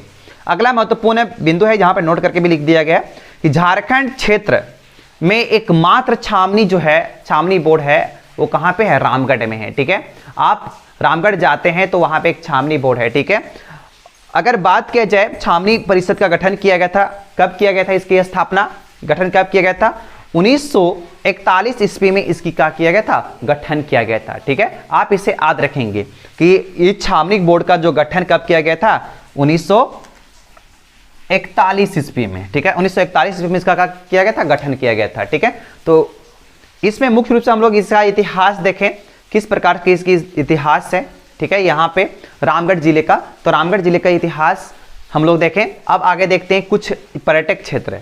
पर्यटन क्षेत्र जो बहुत ही प्रसिद्ध है रामगढ़ जिले के लिए भी, ठीक है, बहुत लोग वहाँ पे जाते हैं घूमने उमने के लिए, ठीक है। तो अगर बात किया जाए तो अंतर्राष्ट्रीय लेवल पर क्या कौन से महत्व स्थान है जहाँ पे लोग जाते हैं घूमने के लिए, अगर बोला जाए तो रजरप्पा मंदिर, आपको पता है रजरप्पा मंदिर जो है वो बहुत ही प्रसिद्ध है। छिन्नमस्तिका मंदिर लोग जाते हैं पूजा अर्चना करने के लिए, ठीक है, प्रसिद्ध शक्तिपीठों में से वह एक मंदिर है। पतरातू डैम की बात किया जाए, पतरातू डैम, पतरातू वैली बहुत ही प्रसिद्ध है, लोग वहाँ पे जाते हैं। आपको पता होगा पतरातू डैम जो है वह G20 का भी एक मुख्य केंद्र रहा। यहाँ पे फरवरी 2023 में एक समिट भी किया गया था, ठीक है। तो पतरातू जो डैम है बहुत ही प्रसिद्ध है, अंतर्राष्ट्रीय महत्व का ये सारे जो स्थल हैं, ठीक है। कुछ अब अन्य स्थल भी देखते हैं जो राज्य स्तरीय पर भी है, ठीक है, और राष्ट्रीय लेवल पर भी है। माया टुंगरी महामाया मंदिर अगर बात किया जाए, यह बहुत ही प्रसिद्ध मंदिरों में से एक है। और अगला है केथा महादेव मंदिर, यह लगभग 350 साल पुराना है, ठीक है, 350 साल पुराना है यह मंदिर, ठीक है। टूटी झरना, शेख भिखारी शहीद स्थल, हिरन पार्क और मां पंचवाहिनी मंदिर, कुछ जो है स्थानीय लेवल पर भी वहां पे प्रसिद्ध है। ये सारे जो कहने का मतलब है कि महत्वपूर्ण पर्यटक स्थल है, ठीक है।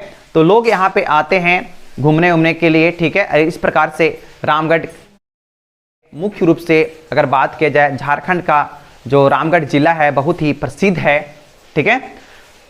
तो इस प्रकार से आप लोग को स्पेशली जो बताया गया रामगढ़ जिले के बारे में, उसका इतिहास, भूगोल, प्रशासनिक व्यवस्था, ठीक है, जनांकीय विशेषता किस प्रकार से है, ऐसे तमाम चीज़ जो आपको मुख्य रूप से बताया गया है, ठीक है। आप इसको अच्छी तरह से देख लेंगे, ठीक है। और शेख भिखारी सबसे संबंधित प्रश्न आपको बहुत बार पूछा गया है, ठीक है, तुमरान सिंह संबंधित प्रश्न पूछा गया है, तो इसे आप याद रखेंगे, ठीक है। चलिए आज इतना ही तक, फिर से मिलेंगे नए क्लास में नए वीडियो के साथ, ठीक है। आप इसे स्क्रीनशॉट कर लें ताकि परेशानी नहीं हो।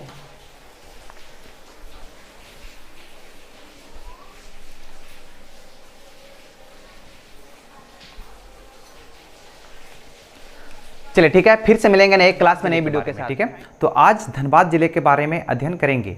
पिछले क्लास की बात किया जाए, जहाँ पे हम लोग अध्ययन कर चुके हैं, रामगढ़ के बारे में अध्ययन कर चुके हैं, चतरा के बारे में अध्ययन कर चुके हैं, और जो है वो कोडरमा जिले के बारे में अध्ययन कर चुके हैं। अभी जो हम लोग हैं उत्तर छोटानागपुर के जो प्रमंडल हैं उनके अंतर्गत जो आने वाले हैं जिले, उनके बारे में अध्ययन करेंगे क्रमबद्ध तरीके से, ठीक है। जहाँ से विभिन्न परीक्षाओं जो प्रश्न पूछा जाता है उसके लिए क्या है, यह जो है बहुत ही कारगर होगा, ठीक है। तो उससे जुड़ा आज जो है हम लोग क्लास जो अध्ययन करने वाले हैं, आज क्लास में जो अध्ययन करने वाले हैं वो स्पेशली आज जो है धनबाद जिले के बारे में अध्ययन करने वाले हैं। तो कोयला नगरी क्या इंपॉर्टेंट है और इससे जो जुड़ा बहुत ही जो ऐसा बार जो पूछा जाता है कि प्रतियोगिता में किस प्रकार से प्रश्न पूछा जाता है, ठीक है। तो कोयला नगरी के बारे में देखेंगे, कोयला नगरी से संबंधित किस प्रकार से प्रश्न है जो है विभिन्न परीक्षाओं में देखा जाता है, ठीक है। कहाँ से प्रश्न पूछे जाते हैं और किस पॉइंटों को हमको अच्छी तरह से देखना चाहिए, ठीक है, किस टर्म को हमको अच्छी तरह से पढ़ना चाहिए, ठीक है। उसके बारे में आज स्पेशली आप लोगों को बताया जाएगा, ठीक है। तो सर्वप्रथम की बात की जाए, जब हम धनबाद जिले के बारे में जब पढ़ना है तो उसके बारे में सबको प्रथम उसको हमको मैप देखना होगा, ठीक है। कौन कौन है प्रखंड, किस जिला का संबंध किस क्षेत्र से है, ठीक है। झारखंड में अगर बात की जाए धनबाद का, तो धनबाद जिले है वो किस राज्य से अपनी सीमा को साझा करता है, ठीक है। तो ऐसे तमाम टर्म जो है वो विभिन्न परीक्षाओं में देखा जाता है, तो उससे जुड़े जो है टर्म जो है आज हम लोग देखेंगे, ठीक है। तो सर्वप्रथम आज हम लोग जो अध्ययन करने वाले हैं वह अध्ययन करने वाले हैं जो धनबाद का जो है वह भौगोलिक स्थिति क्या है, उसका ऐतिहासिक क्या है, ठीक है, उसका प्रशासनिक व्यवस्था क्या है, ठीक है, वहाँ की जनांकीय व्यवस्था क्या है, वहाँ के पर्यटन स्थल क्या है, वहाँ के जो प्रसिद्ध स्थान कौन है, ठीक है, जो स्थानीय लेवल पर ही हो या फिर राज्य स्तरीय लेवल पर है या फिर अंतर्राष्ट्रीय लेवल पर है, ऐसे तमाम चीज़ों को हमको देखना होगा। जहाँ से अगर प्रश्न भी पूछे तो उसके लिए हम पहले से ही तैयार रहें, ठीक है। चलिए तो फिर क्लास को स्टार्ट करते हैं। तो आज जो हम लोग स्टार्ट कर रहे हैं वह कोयला नगरी धनबाद के बारे में पढ़ रहे हैं, ठीक है। कोयला नगरी धनबाद के बारे में अध्ययन करने वाले हैं। सर्वप्रथम उसका भौगोलिक स्थिति देखते हैं, ठीक है। यह जो है मेरा धनबाद जिला है और धनबाद जिला की बात किया जाए, जिसकी की बात किया जाए झारखंड का जो अगर बात किया जाए तो यह एक जिला है और इस जिले की अगर कुल क्षेत्रफल की बात की जाए तो कितना है 2040, ठीक है, याद रखिएगा 2040 वर्ग किलोमीटर क्षेत्र में क्या है, यह फैला हुआ मेरा कौन, धनबाद जिला, ठीक है। क्षेत्रफल की दृष्टि से अगर बात की जाए तो यह झारखंड राज्य का 5वां सबसे छोटा जिला है, ठीक है। 24 जिले हैं जिसमें से 5वां यह सबसे छोटा जिला है। यह बहुत ही महत्वपूर्ण बिंदु है, ठीक है। अगर बात किया जाए धनबाद जिले से तो कौन सी नदियां जो है वो प्रवाहित होती है, यहाँ की जो प्रमुख नदियां की बात की जाए दामोदर है, बाराकर है, जमुनिया है और कतरी आदि प्रमुख नदियां हैं जो धनबाद नगरी से क्या होती है, प्रवाहित होती है या उसकी सीमा से प्रवाहित होती है। जहां से आपको ये देखना अति आवश्यक है नदियों के बारे में, ठीक है। तो नदी याद रख लीजिएगा, दामोदर हो गया, बराकर हो गया, जमुनिया हो गया, कतरी हो गया, आप इसे लिख लेंगे, ठीक है।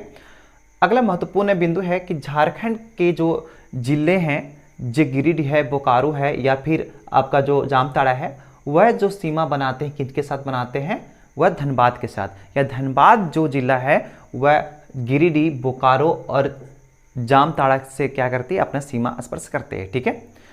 एक पड़ोसी राज्य है पश्चिम बंगाल, पश्चिम बंगाल से वह जो है धनबाद जो है अपना सीमा साझा करता है। या इधर पुरुलिया जिला हो गया या बर्धमान, पश्चिमी बर्धमान से क्या करता है, अपना सीमा स्पर्श होता है, ठीक है। तो अगर पूछे जाए आज तो आप याद रखेंगे पश्चिम बंगाल आप बोलिएगा, ठीक है। पश्चिम बंगाल ऑप्शन रहेगा तो आप उसको टिक मारिएगा, ठीक है। तो यह जो उसका हो गया भौगोलिक विशेषता हो गया।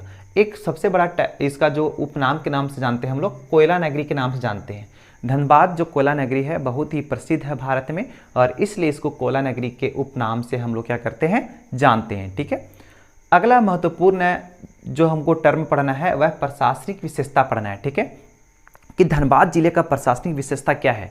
धनबाद जिले का जो बात किया जाए, धनबाद जो है उस धनबाद जिले में कितने प्रखंड है, ठीक है, कितने यहाँ पे लोकसभा क्षेत्र है, कितने विधानसभा क्षेत्र हैं, कितने अनुमंडल है, यह जानना बहुत ही जरूरी है, अति आवश्यक है, ठीक है। अगर बात किया जाए धनबाद जिले की विशेषता की बात किया जाए, वहाँ की जो प्रशासनिक विशेषता की बात किया जाए तो धनबाद जिले का जो मुख्यालय है वो धनबाद है, ठीक है। धनबाद जिले का जो मुख्यालय है वो धनबाद है और धनबाद जिले में 1 अनुमंडल और 10 प्रखंड है, ठीक है। 1 अनुमंडल और 10 प्रखंड है जिनमें से तोपचाची है, टुंडी है, पूर्वी टुंडी है, निरसा है, एगारकुंड है और कलियासोल है, बलियापुर है, धनबाद है, बाघमारा है और गोविंदपुर है। इस प्रकार से मिला के 10 प्रखंड होते हैं वहाँ पे, ठीक है। अब 10 प्रखंड में 10 प्रखंडों को मिलाकर 1 अनुमंडल यहाँ पे इसका स्थापना किया गया, ठीक है, 1 अनुमंडल है, ठीक है। अगर बात की जाए यहाँ पे एक नोट पॉइंट है, वर्ष 2017-18 में झरिया प्रखंड को निरस्त कर दिया गया, ख़त्म करके उसको किस में मिला दिया गया, हटा करके अगर बात की जाए तो वो बलियापुर प्रखंड में मिला दिया गया, ठीक है, उसको बलियापुर प्रखंड में मिला दिया गया। और निरसा प्रखंड को 3 खंडों में विभाजित कर दिया गया। कौन कौन, निरसा हो गया, एगारकुंड हो गया और कलियासोल के, इस तीनों के रूप में उसको बना दिया, किसको, निरसा प्रखंड को बना दिया गया। यह बहुत ही महत्वपूर्ण है, आप इसको लिख सकते हैं, ठीक है। अगला धनबाद जिले में 6 विधानसभा क्षेत्र हैं जो विद्यमान है। कौन रूप से कौन कौन से है विधानसभा क्षेत्र, इसको याद रखना होगा। धनबाद हो गया, ठीक है, सिंदरी हो गया, बाघमारा हो गया, टुंडी हो गया, निरसा हो गया और झरिया हो गया। तो ऐसे 6 विधानसभा क्षेत्र हैं धनबाद में है और 1 लोकसभा क्षेत्र है, याद रखिएगा। धनबाद में 1 लोकसभा क्षेत्र है। आप इसे बहुत ही जरूरी पॉइंट है, धनबाद में एक जो है वो लोकसभा क्षेत्र है, ठीक है, लोकसभा क्षेत्र है। तो 1 लोकसभा क्षेत्र है और कितने हैं, 6 जो है आपके जो 6 हैं वो क्या है, विधानसभा क्षेत्र है, ठीक है, याद रखिएगा। अगला जो एरो है, अगला पॉइंट है जो है 2006 ईस्वी में धनबाद जिले में नगर निगम की स्थापना किया गया था, नगर निगम का स्थापना किया गया। यह झारखंड का सबसे बड़ा नगर निगम क्षेत्र है, ठीक है। यह झारखंड के जितने भी नगर निगम है उनमें से सबसे बड़ा नगर निगम क्षेत्र कौन है, धनबाद नगर निगम क्षेत्र है, ठीक है। शहरी क्षेत्र को देखते हुए चिरकुंडा को जो है नगर परिषद का दर्जा दिया गया, ठीक है, नगर परिषद वहाँ पे बनाया गया, ठीक है, ताकि वहाँ पे जो साफ सुथरा भी रहे, ठीक है। नगर परिषद का जो गठन किया गया कहाँ पे, चिरकुंडा में। और जो 2006 ईस्वी में नगर निगम बनाया गया था किसको, धनबाद को। यह झारखंड का सबसे बड़ा नगर निगम है, ठीक है। अगला चलते हैं हम लोग जो बहुमूल्य जहाँ से टर्म देखा जाता है यार, बहुत ही इंपॉर्टेंट जो पोर्शन वहाँ से अक्सर प्रतिभा परीक्षाओं में पूछ लेता है।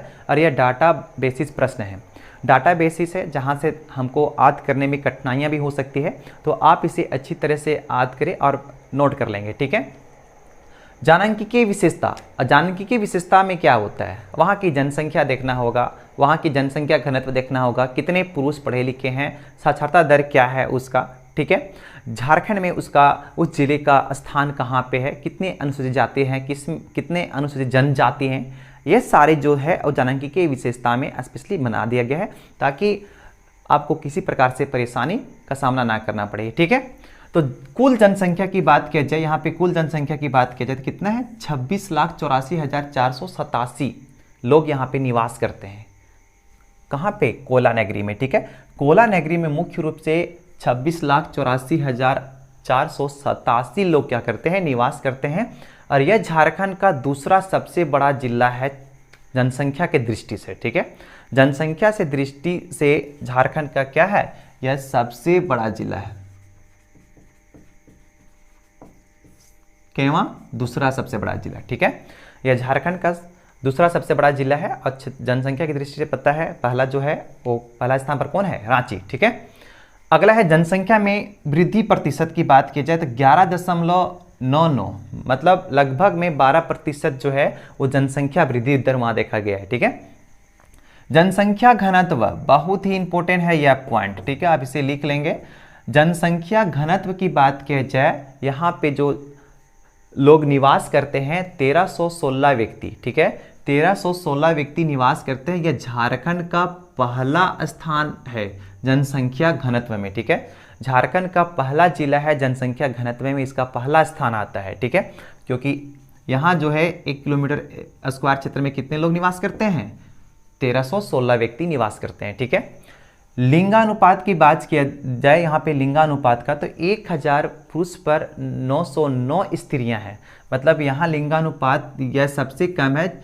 झारखंड में 24 जिले में इसका 24वां स्थान आता है, मतलब सबसे यहाँ जो है कम है, कितना है, 909, ठीक है। 1000 पुरुषों पर 909 स्त्रियां है यहाँ पे, ठीक है। अनुसूचित जाति का जो प्रतिशत की बात किया जाए, अनुसूचित जाति का तो 16.29% यहाँ की अनुसूचित जाति का जनसंख्या है, ठीक है, उसकी प्रतिशत है यहाँ पे। अनुसूचित जनजाति की प्रतिशत की बात किया जाए तो 8.68 जो प्रतिशत है यहाँ पे जो है अनुसूचित जनजाति का प्रतिशत है। कुल साक्षरता दर की बात किया जाए तो 74.52% है यहाँ की कुल साक्षरता दर है, मतलब यहाँ के जो टोटल जो पढ़े लिखे लोग हैं कितने हैं, 74.52% लोग हैं पढ़े लिखे हैं। अब इसमें पुरुष और महिलाएं की अलग अलग डाटा है, ठीक है। तो पुरुष की बात की जाए 83.81% है और महिला की बात की जाए 64.29% है, जो इतनी पढ़ी लिखी महिला है और पुरुष है। यह इसका जो है धनबाद जिले का जानकीय विशेषता हो गया कि कितने पुरुष पढ़े लिखे हैं, क्या जनसंख्या है, जनसंख्या वृद्धि दर क्या है, जनसंख्या घनत्व में कहाँ स्थान आता है और जनसंख्या वृद्धि दर में कहाँ आता है, ठीक है। ऐसे टर्म जो है जो प्रतिभा परीक्षा में पूछा जाता है, ठीक है। अब अगला इसका इतिहास जानते हैं। सबसे प्रथम इसका इतिहास हमको जानना अति आवश्यक है कि धनबाद जिले की इतिहास क्या है। सभी जिलों का अलग अलग इतिहास है और इतिहास होना चाहिए, इतिहास होता है उसके बारे में समझने में हमें ईजी होता है, ठीक है। कोला नगरी की बात किया जाए, सिर्फ वहाँ पे कोला ही निकलता है ऐसा बात नहीं है, बहुत सारी चीज़ है वहाँ पे, कोला तो निकलते ही है लेकिन अन्य चीज़ें भी है जो झारखंड में धनबाद को स्पेशल बनाता है, ठीक है। तो उसके बारे में हमको जानना अति आवश्यक है, ठीक है। तो चलिए इसकी इतिहास देखते हैं, क्या है धनबाद जिले का इतिहास। धनबाद जिले की बात किया जाए, जब झारखंड में कोल विद्रोह हुआ था उसमें 1832 में, पहले बताएं पिछले क्लास में बताएं, आपको जिक्र किया गया था मानभूम जिला का, ठीक है। जब 1832 में कोल विद्रोह हुआ था उस समय हजारीबाग, मानभूम और लोहरदगा को अलग बनाया गया और उनमें से मानभूम एक ऐतिहासिक नाम है, ठीक है। मानभूम क्यों ऐतिहासिक नाम पड़ा है और इस क्षेत्र को मानभूम क्यों बोला गया है वो हम आगे देखेंगे, आगे लाइन में उसका पॉइंट क्लियर कर दिया गया है, ठीक है। तो मानभूम जिला का गठन किया गया था, ठीक है, लेकिन ये अनुमंडल के रूप में था, ठीक है। यह एक अनुमंडल के, मानभूम जिला का एक अनुमंडल के रूप में काम करता था, कौन, धनबाद, ठीक है, याद रखिएगा। लेकिन बाद में उसको 26 अक्टूबर 1956 ईस्वी को चास, चंदन क्यारी और को मिलाकर क्या कर दिया गया, एक जिला बना दिया गया, जिसको धनबाद के नाम से हम लोग जानते हैं। जो अनुमंडल पहले था किसका, मानभूम जिला का 1832 उस समय, उसके बाद धनबाद को क्या कर दिया गया, चास, चंदन क्यारी सबको मिला करके एक जिला बना दिया गया। कब, 26 अक्टूबर 1956 ईस्वी। अब यहाँ पे डेट की बात किया जाए, यहाँ पे 1956 तो मिलेगा, लेकिन यह डेट में आपका कहीं ना कहीं कंफ्यूजन रहेगा। सभी बुकों के द्वारा कहीं ना कहीं कंफ्यूजन है, किसी में 24 है तो किसी में 26 है। तो ये सारी बुक की बात किया जाए, या अब इस बुक में जो है 26 क्यों लिखे हैं सर, क्या है, तो यह जो जिक्र है मिलता है वो ब्रह्मशस्त्र पुस्तक में मिलता है। ठीक है, आपके ऐसे बहुत सारे पुस्तक हैं जिसमें अलग अलग डेट यहाँ पे देखने को मिलेंगे, लेकिन यह याद रखिएगा 1956 ईस्वी में। ठीक है, अब अगला चलता है 1991 ईस्वी में चास, चंदन क्यारी को और बेरमो को पुनः उसको क्या कर दिया गया, अलग करके एक अलग जिला बनाया गया। वह जिला का नाम क्या हो गया, बोकारो, जिसके बारे में हम लोग अगले क्लास में पढ़ने वाले हैं। ठीक है, अध्ययन करने वाले हैं बोकारो के बारे में। तो बोकारो कब बनाएगा, 1951 ईस्वी में इसको फिर से एक अलग कर दिया गया, किसको, चास, चंदन क्यारी और बेरमो को मिलाकर के बोकारो बना दिया गया। ठीक है, इस क्षेत्र को मानभूम कहते हैं क्योंकि यहाँ पे अकबर के जो सेनापति थे जिनका नाम क्या था, मान सिंह, और मान सिंह का जो अधिकार था इस क्षेत्र में था, इसलिए इस क्षेत्र को क्या कहते थे हम लोग, मानभूम के नाम से जानते हैं, इसलिए वहाँ पे मानभूम क्षेत्र लिखा है। ठीक है, तो मानभूम मतलब मानसिंह का जुड़ा इस क्षेत्र से था, इसलिए इस क्षेत्र को मानभूम कहते हैं। वर्तमान में इसको क्या कहते हैं हम, धनबाद नगरी के नाम से जानते हैं, कोला नगरी के नाम से जानते हैं, लेकिन इसका ऐतिहासिक जब घटनाक्रम पढ़ते हैं तब उसमें मानभूम का जिक्र होता है, मानभूम का जिक्र होता है। ठीक है, आगे चलते हैं। झरिया कोयला क्षेत्र भारत का सबसे पुराना कोयला क्षेत्र है। ठीक है, कौन सा कोयला क्षेत्र, झरिया। ठीक है, झरिया सबसे पुराना कोयला क्षेत्रों में से एक है, और यह जो इसीलिए हम इसको कोयला नगरी के नाम से भी जानते हैं, धनबाद को। अगला है सिंदरी में भारत का पहला उर्वरक कारखाना, याद रखेंगे इसको, पॉइंट को नोट कर लीजिएगा। 1951 ईस्वी में इसको स्थापना किया गया था। ठीक है, कहाँ पे है, सिंदरी में, धनबाद में। ठीक है, कतरास का किला भी कहाँ है, धनबाद में। और 1926 ईस्वी में धनबाद में इंडियन स्कूल ऑफ माइंस की स्थापना की गई थी, जो वर्तमान में इसको IIT का दर्जा दे दिया गया है। ठीक है, 1926 में हुआ था स्थापना इसका, और अभी वर्तमान में ये IIT के रूप में बन गया है। ठीक है, इसको IIT के रूप में दर्जा दे दिया गया है। ठीक है, तो इस प्रकार से जो है इसका ऐतिहासिक स्वरूप देखें, किस प्रकार से धनबाद का जो है कोला नगरी का ऐतिहासिक स्वरूप है।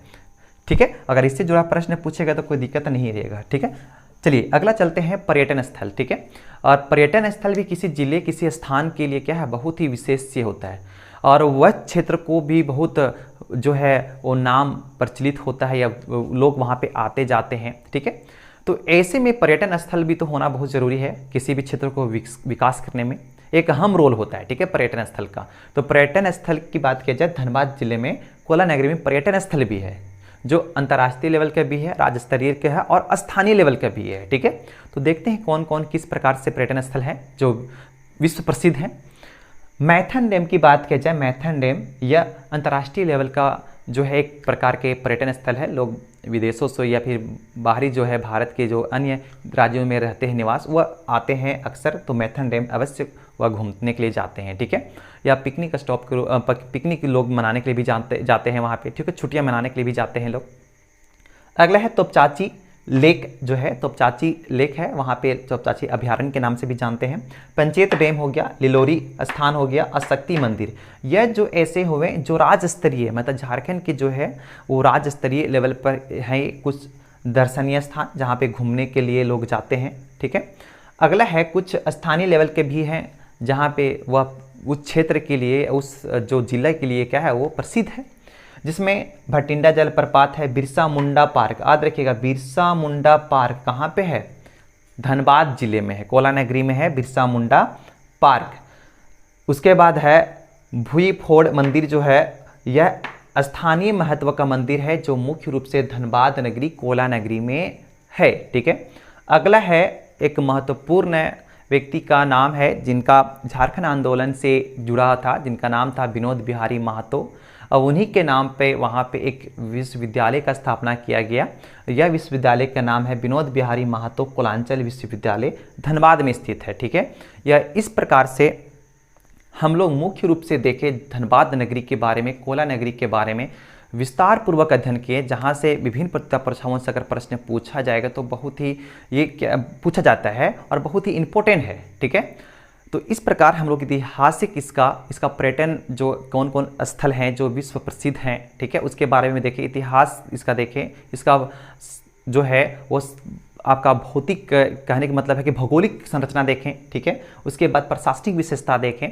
तो इस प्रकार से है धनबाद नगरी के बारे में हम लोग आज पूर्ण रूप से क्लास में संपूर्ण अध्ययन किए इसका। ठीक है, तो आज क्लास तो यहीं पे रोकेंगे, लेकिन आप सर्वप्रथम इसे स्क्रीनशॉट कर लें। ठीक है,